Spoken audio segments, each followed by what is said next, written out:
Our next presenter is Walter Medwid, Arctic Wolves on Ellesmere Island, up close and personal. Walter.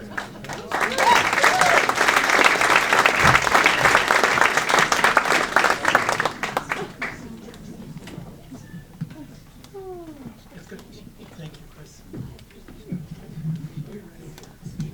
Okay. There will be wolves. My vocation, my avocation has been about the conservation of the wild. Wildlife, the science of evolution, the science of ecology, the science of DNA have been my North Stars. And I'm hoping to share some of that with you today. And I hope some of it will resonate. Some of the experiences. Been to Hawk Mountain, where it used to be called the Bloody Ridges of Pennsylvania, where the hawks would fly through and they would be shot by the hundreds. Closer, over in the Adirondacks, I'm an Adirondack 46er, having climbed all 46 peaks, number 2917. Never saw a rattlesnake in all the time of climbing the mountains there, but finally went last year near Lake George, and all of a sudden, two great rattlesnakes, one black face, one yellow. One of the most incredible experiences, boy, 20 seconds goes by fast. One of the most incredible experiences was in Denali National Park, there to find myself, to find out who I am. Got charged by a grizzly bear 3 times, this bear 3 times, and it was more an adventure than I had planned for. Moved out to Minnesota to become the director of the Wolf Center out there, and was involved in research. In this Forest Service plane, we flew over, found a pack of 11 wolves, a very large pack from Minnesota.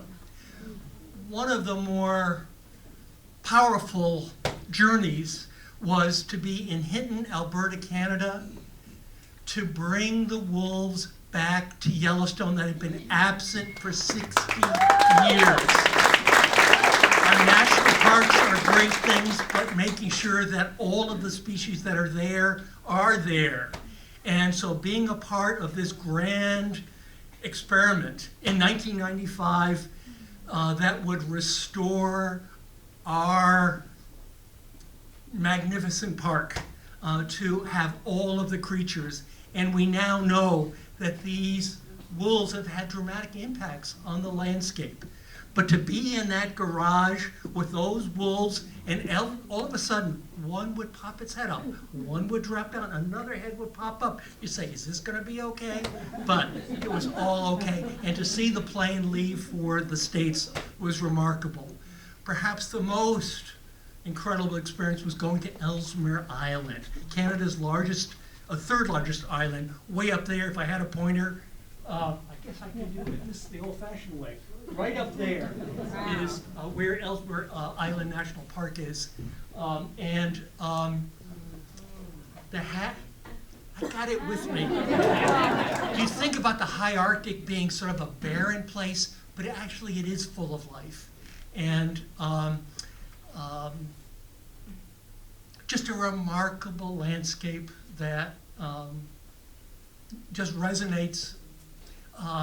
Tiny patches of water would have the bog cotton blowing in the breezes. There would be insects, there would be butterflies, there would be bumblebees in a landscape that you thought nothing could survive. And not only bog cotton, but also other critters.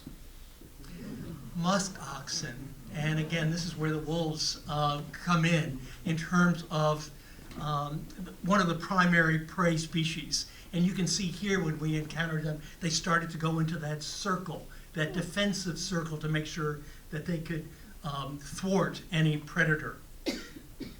I went with Dr. David Meach.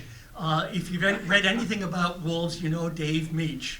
And we went up in 2003, couldn't find the wolves. And this was a National Geographic funded study originally.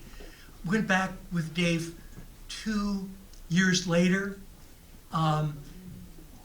Dave howled, I howled, we howled, and then all of a sudden we got a call back.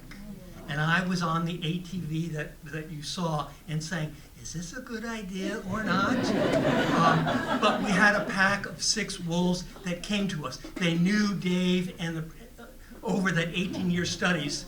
This is what happens when you drop an apple core in the front of your machine. And this was an incredible wolf. We named him Brutus. Big, bold, powerful, and also hungry and inquisitive. Just to be able to almost reach out and touch this animal, that was a powerful moment. Just a powerful moment. Even more powerful than that was while we were out observing this pack on our ATVs, we never got off the ATVs while we were observing the wolves, I saw this happen. Mom was missing from the pack. They were all denned up. The pups that you see here were invisible. But all of a sudden, after being gone for hours, Mom came back. And she went to all of the different wolves, or the wolves came to Mom. They knew what Mom had. She had a gullet full of food. And so everyone would go to Mom.